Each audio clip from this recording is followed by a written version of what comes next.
హిందూ దేవుళ్ళని కానీ ప్రతిది కానీ ఆయన ఆంధ్ర తెలంగాణ అని అనుకోడు ఆయన. ఆయన మనస్తత్వం అలాంటిది.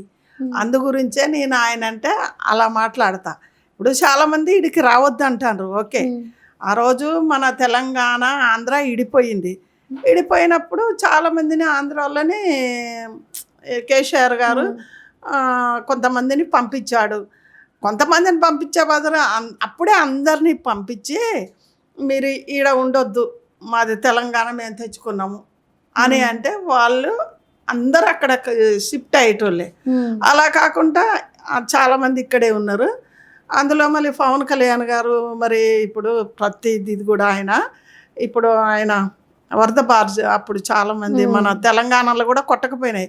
అప్పుడు కూడా ఆయన 2 కోట్ల దాకా ఇలా ఇచ్చిండు, ప్రతి ఒక్కళ్ళకు సాయం చేసుడు. కానీ బాలకృష్ణ గారు కూడా చేసాడు. నేను మొన్న కూడా సోషల్ మీడియా చెప్పిన, నేను బాలకృష్ణ గారు ఆంధ్ర ఆయనే కదా, మరి పవన్ కళ్యాణ్ ఆంధ్ర అయినే కదా. మీ ఆంధ్ర వల్ల పైసలు మాకెందుకు ఇస్తారని తీసుకోకూడదు, అవునా కదా. హిందూ ధర్మాన్ని కాపాడుతుండు పవన్ కళ్యాణ్ గారు. ఆయనని చాలామంది ఎన్నో అంటారు, కానీ ఆయన ప్రతిదానికి ఆశపడే వ్యక్తి కాడు. ఒక మాట చెప్పాలంటే ఒక్కొక్కగా అలా మెట్టెక్కిండు. ఆంధ్ర తెలంగాణ కాకుండా అందరిని ఒకలాగా చూసినప్పుడు మనం కూడా అలాగనే మాట్లాడాలా అనిపించింది నా మనసుకు. నేను తెలంగాణే అలా అనిపించింది. ఇప్పుడు ఒక దేవస్థానం పెద్దగా దాన్ని చేయాలంటే ఎవ్వరు, ఏ ముఖ్యమంత్రి ఎవ్వరు చేయలే. కేసీఆర్, కేటీఆర్, హరీష్ రావు ఎవరు చేసిండ్రు? అది చేసిండ్రా?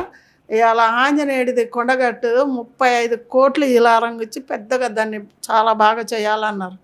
ఆయన ఏం కర్మ అండి ఇవ్వాలని. ఎందుకంటే అందరు మనమే అనుకున్నాడు. ఆయన గురించే నేను అంటున్నా, అందరూ మనమే అనుకున్నాడు, చేసిండు. మరి ఇప్పుడు పవన్ కళ్యాణ్ది పార్టీ ఇక్కడ పెట్టారు, కొంతమంది గెలిచిండ్రు.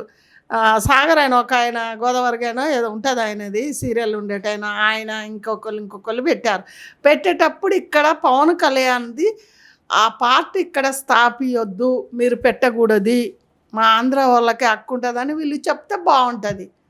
ఇప్పుడు వాళ్ళు పెట్టే కొంతమంది గెలిచే అందరూ ఒకటాయే చేస్తుండే. ఇవాళ పవన్ కళ్యాణ్ ఈ దేశానికి రావద్దు అది అందరికి, మనం ఈ దేశాన్ని ఏం కొనలేదు కదా. ఇంతమంది ఒక్క కాడ ఉండేటట్లుగా ఇప్పుడు ఆంధ్ర తెలంగాణ మనం ఒకటి లాగానే ఉంటున్నాము, కలిసి ఉండొద్దు. ఎందుకంటే ఇది పాకిస్తాన్ లాగా చేసుకోవద్దు, కొట్లాటలు పెట్టుకోవద్దు. కొంతమంది ఏం చేస్తారు, దీన్ని తెలంగాణ ఆంధ్ర వాడు వచ్చి గొడవలు సృష్టిస్తారు ఇలా ఆంధ్ర వాళ్ళకు తెలంగాణలో. అలా ఏం చూసేటోళ్ళే. కానీ ఇప్పుడు అందరు చదువుకున్నోళ్ళే, అందరికీ తెలుసు ఏది మంచో ఏది చెడ్డో తెలుసు కదా. అందుకరించే ఒక వ్యక్తి ఏమంటాడు, ఆయన చంద్రబాబు నాయుడు పక్కన ఉన్నాడు, తెలంగాణ గురించి ఆయనకి ఏం తెలుసు అండి? తెలంగాణని కించపరిచేటట్టు మాట్లాడిండు.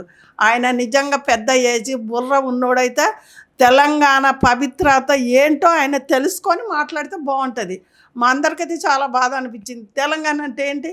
ఒక బతుకమ్మ పండగ మీ ఆంధ్రలో చేస్తారా? చెయ్యరు కదా. మేము ఎట్లా తెలంగాణలో దసరా, బతుకమ్మ పండగ కానీ ప్రతిది కానీ ఒక్క సంకురాత్రి అటోళ్ళకు ఉంటుంది. మాకు అది అన్నది తెలుసుకొని మాట్లాడాలి కదా. ఆ పెద్ద ఆయన దగ్గర పట్ల ఉన్నట్టుంటే ఆయనని ఏం చేద్దానో తెలియదు నిజంగా.